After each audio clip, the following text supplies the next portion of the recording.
you very much, everyone, for attending. Alrighty. Over there. Seats over here. Over here. Good. Your sisterhood of traveling pants. Thank you. Sisterhood. Alright. Sorority row. Sailor. Walter the sailor. Alright, thank you. Alright. Alright, everybody. Thank you very much for coming on this beautiful Monday night caravan. I am your host, Matty Rage. Paul Little is still gallivanting across Europe, and we all wish him well, kind of. Is that recorded? Please be recorded. So I'm going to do a few jokes, tell some stories maybe, and I'll say the rules, and then we'll get the show on the road, because we got 14 great performers today. There's seats, British people, okay? Alright, so a little personal stuff about me is I'm going to be an uncle soon. My name is I didn't have a part to play, okay? Yeah, no, I know. I like to clap.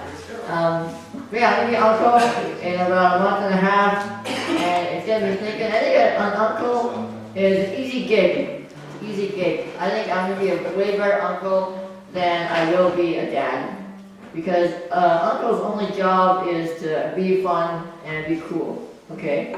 That's it. That's it. And be fun and cool. Come on. That's double doctorate right here. Okay? But yeah, like I'm gonna talk to my nephew.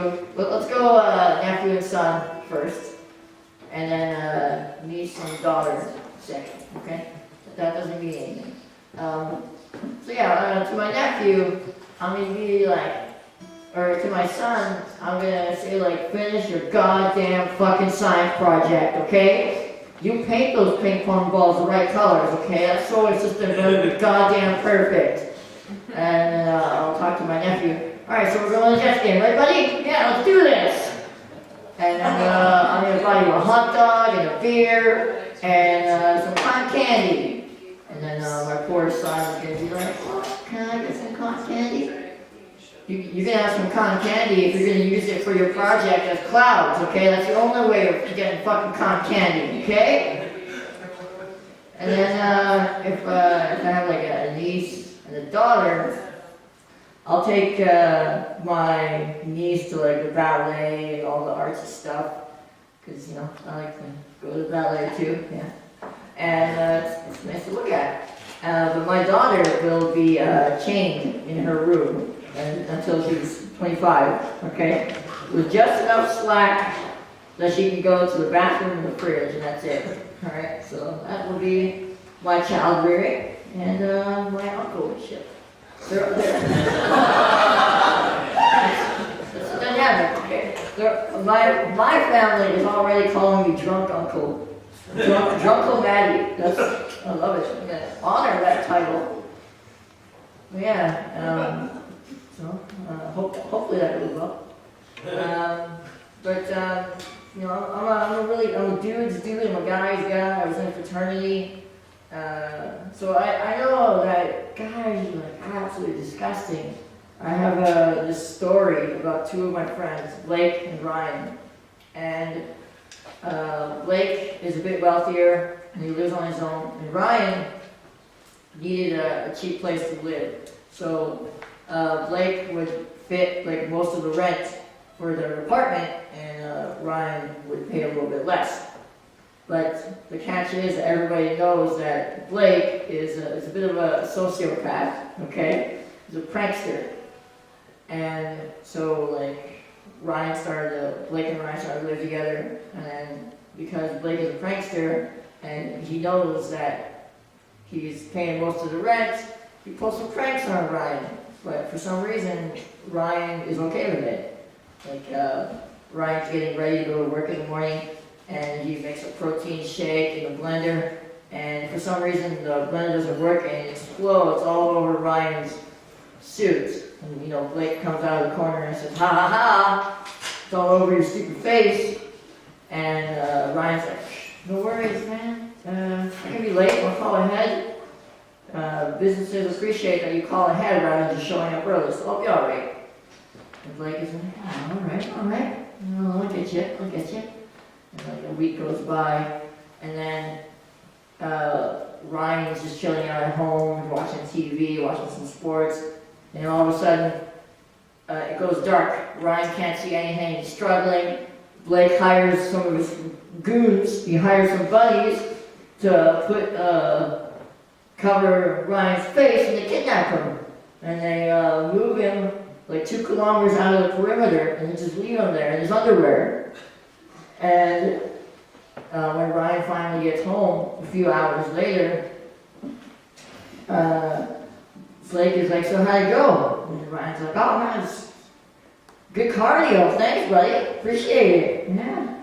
I ran to the gas station and flirted with a girl, and she gave me a ride home. We're going out Saturday night.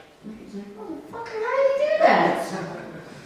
So another week goes by, and Blake is just getting like furious. He's pulling out all the stops. So one day, Ryan is getting ready to go to work again. He puts his fancy shoes on. You know, he steps on something squishy. It doesn't smell good.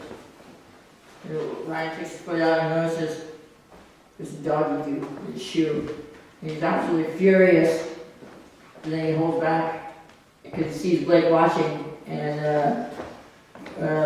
Blake is like, what'd you think of that? And he's like, oh, you know what, I was mad at first, but you know, these are old shoes, like I get a new pair. This will give me a great segue to mingle with my boss.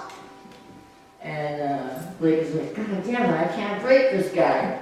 So he gets so mad, he says, all right, you know what, Ryan? I had sex with your sister in college. And Ryan says, all right, who didn't?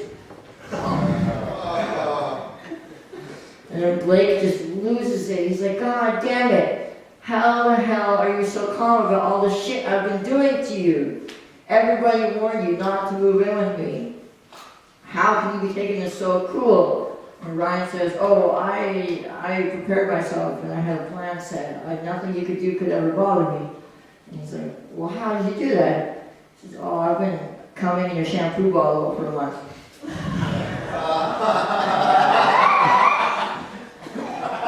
That's how you deal with situations, people. Okay? All right. Thank you very much, everybody. So I missed that. Come again? Yeah. That's actually a short story I want to try and write, but I want to see how it sounded spoken. I don't know anybody named Blake or Ryan. And those things are psychotic. Yeah. Alright, so thank you very much for listening to my set. Welcome to Caravan. We got some rules in Caravan, okay? You can't just go up here and do whatever the hell you want, alright? There's some rules. So for spoken word people, poets and comedians, 5 minutes, okay? 5 minutes. At 4 minutes, I'll be by the door over there in the back, and I'll wave one hand at 4 minutes. Try and wrap it up. At 5 minutes, I'll wave 2 hands. Then you really should try and wrap it up immediately. Musicians, singers, you get 2 songs, alright? So have fun with that. And some of the other rules in Caravan is no swearing, okay? I already broke the rules, I feel bad. We got ladies and British people in the audience today, okay? It's not cool, right? The other rule is fuck that rule, okay? Swear as much as you want. Sorry, ladies and monarchy, okay? Alright, and number 1 rule at Caravan is no apologies, okay? I don't want to hear any apologizing that I'm sorry I wasn't prepared or anything like that. Caravan is the most supportive open mic in the city, and that is because there is no such thing as a bad performance. It's just practice for a better performance next week, alright? So thank you everybody for coming. Give yourselves a round of applause. So, our first performer, I don't know what she's going to do. Bailey brought an entourage of friends today. So please help me welcome up Faith, everybody.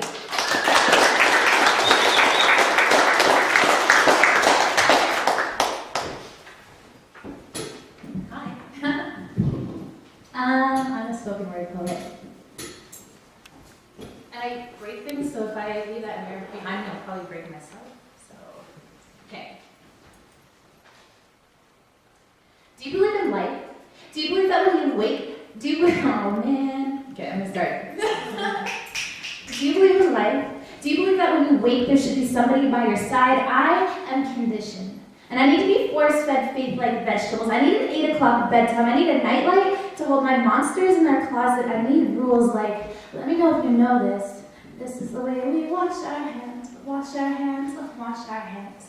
Yeah, I need that. Please lend me a song. This is the way we learn to laugh, and this is the way we keep our promises, and this is the way we know we don't have to sleep to dream, and this is the way we hide when we cry, because we know it makes us a little more human, and we figure we're already too human as it is. See, this is the way we remember, and this is the way we forget, like how we don't see what's right in front of us until it's too far behind us.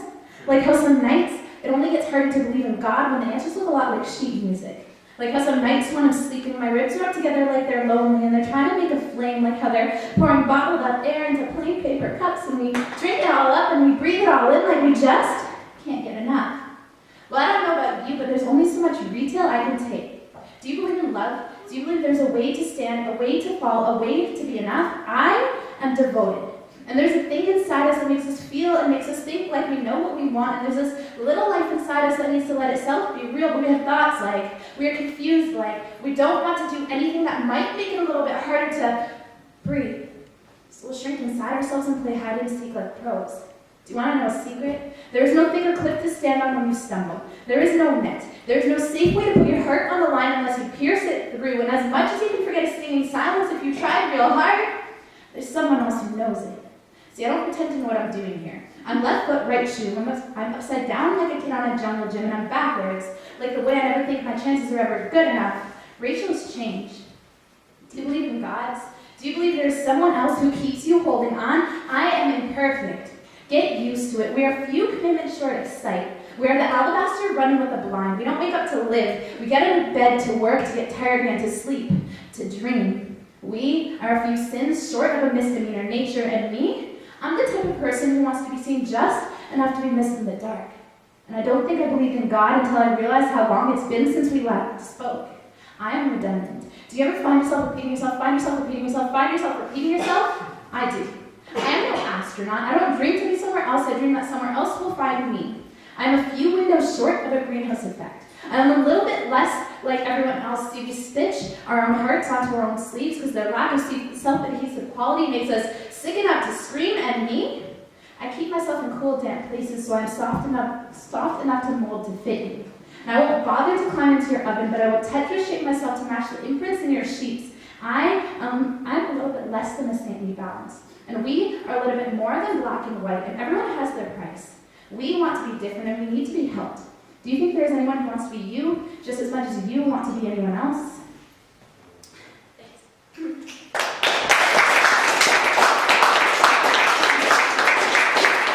I will make a short one. Shortish, I think. I don't know how much we're going to have. How long has it been? Do I have time? Do it. Fine. Oh, sweet. Okay. Finding it. Loading. Okay. You want to meet your lover like tomorrow means forever. In between the now or never is the betweens you put together, and the beat you keep is weathered, but it matters more than words you say. You whisper like it's morning, like it's gorgeous, like it's Christmas Day. You open up your lover like he's what you need to live. The wrapping paper's dirty, but you love like you've got gold to give. You want to bend him beautifully in betweens and conscious streams, and you want to meet him like you need him when you need to dream.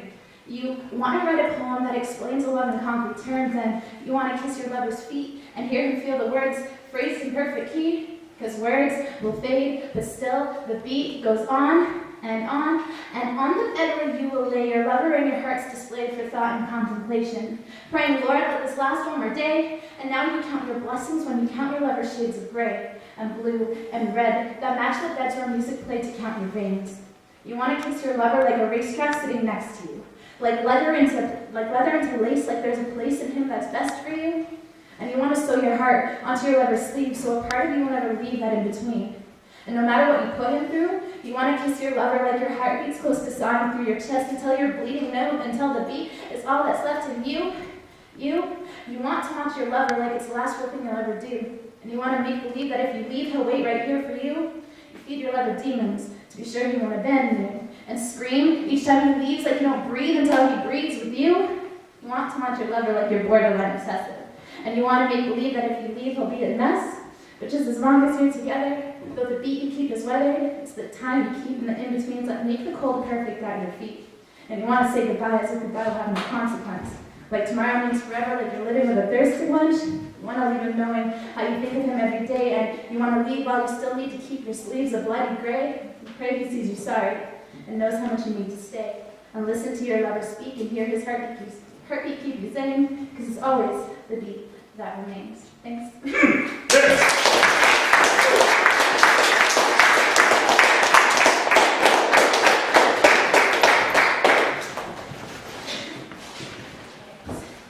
Holy shit, Rooney, faith, everybody.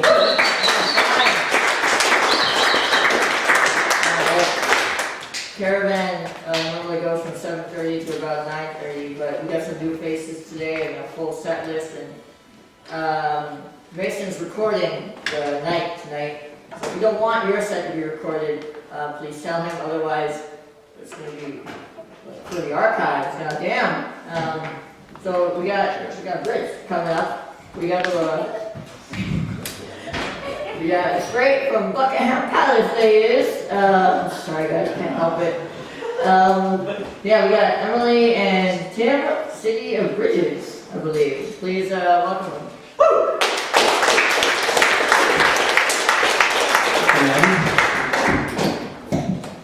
People of Caravan, we brought chairs. Thank you.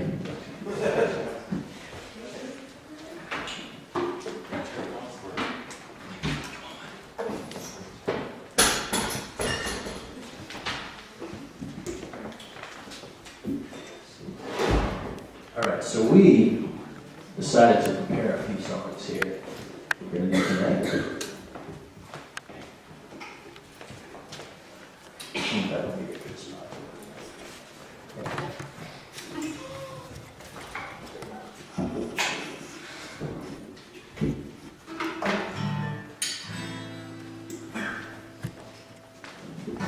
Good? Yeah. I feel like we should say something. I feel like she should say because I don't hear half that yet. It's not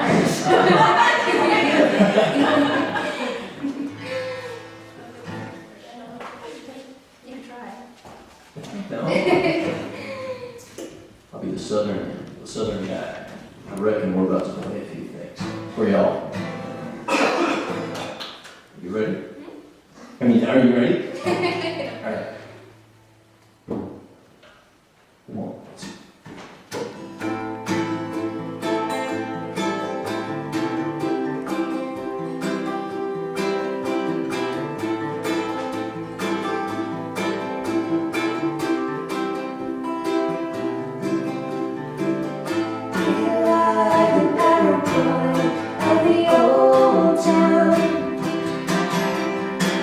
Sounds cold.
Very nice.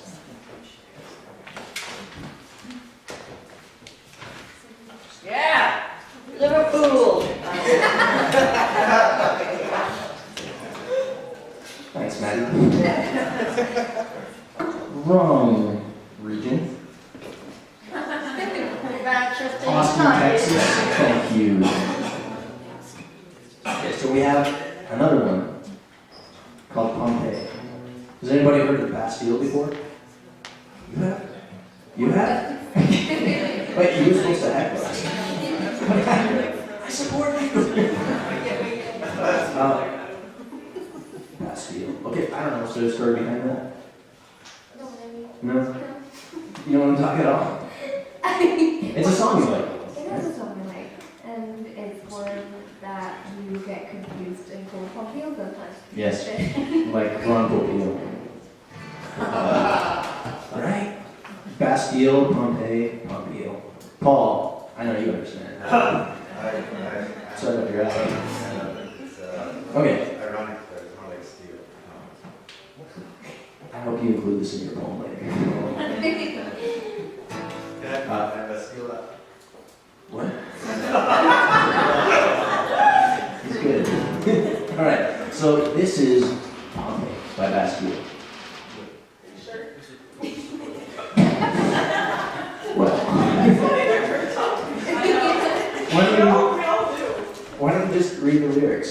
Like spoken word. Spoken word? Yeah. Anything what would happen I reckon it would be. Yeah, that can't be our shit. The southern guy in the British girl. It's really way better than Edward Sharp and Magnetic Zeros. Sorry, I didn't know it was like that. I didn't know that on it. We better start. We have, what, 2 songs, but not unlimited Yeah. talking about other bands. 1, 2, 3, 4.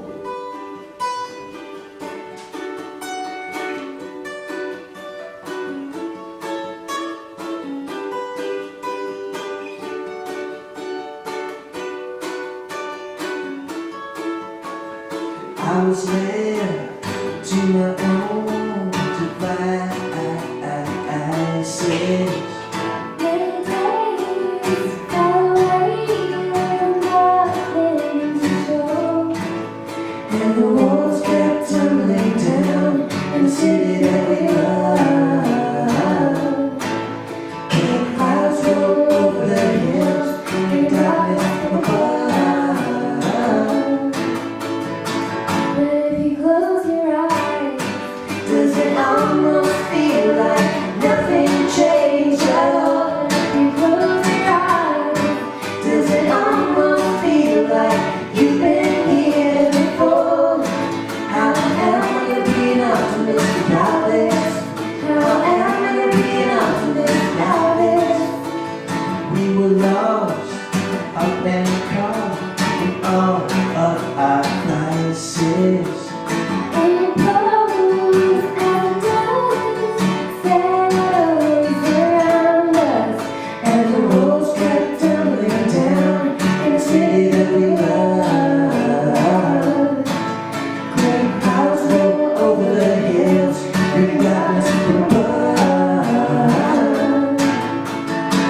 But if you close your eyes, Does it almost feel like nothing changed at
about this? How am I being optimistic about this?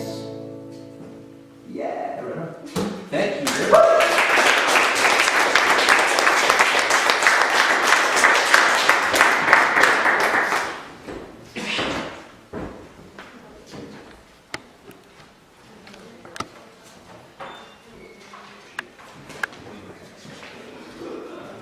Emily and Tim, everybody!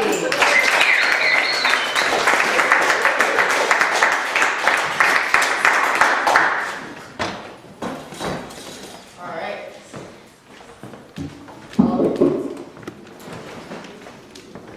I officially feel like a wanker for really just slapping that accent on that group of people.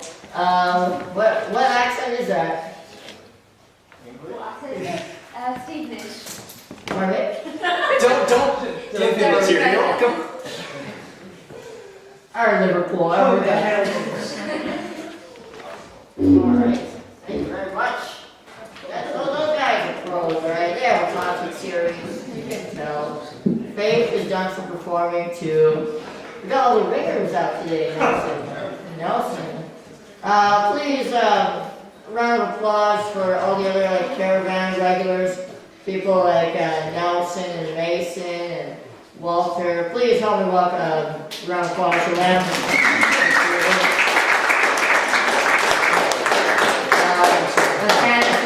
Candace as well. The reason I ask is because they set up all of this beautiful stuff over here. I can't do it myself, so I do rely on them, and without them I wouldn't be able to have such a great time hosting. So thank you very much, Nelson.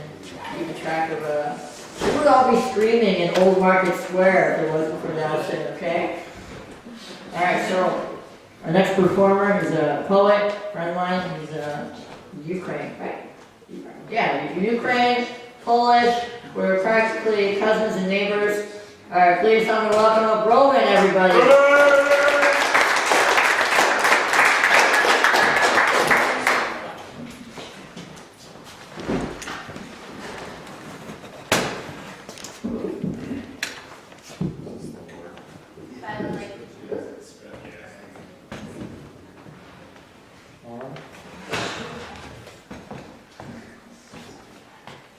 Can I delete my profile? Eric Schmidt on the Quebec Report. Google executive chairman came to the show to plug his new book and to report that over the next 5 years, 5 billion people will join the internet. People from Africa, Asia, and poor parts of America will have their dumb feature phones disconnected and upgraded to new smartphones. Yay. Mr. Schmidt tells the audience today that the internet is the first thing that people build that they don't fully get. But I can predict the inevitable end result of the assault on humanity. Don't get me started. But it's too late. As he plows on with pride, look at what we can provide. New digital world, reshaping the future of business, people, and nations. And he tells me that we can have many online identities. Roman 1, Roman 2, Roman 3. Look at me. So many of me. Multiple me. Ultimate me. With an internet subscription, we can buy immortality. Your digital identity can live forever because there is no delete button that we can see. Mr. Schmidt sounds convincing, saying that what the computers do well is have infinite memory, and what humans do well is judgment? For how long?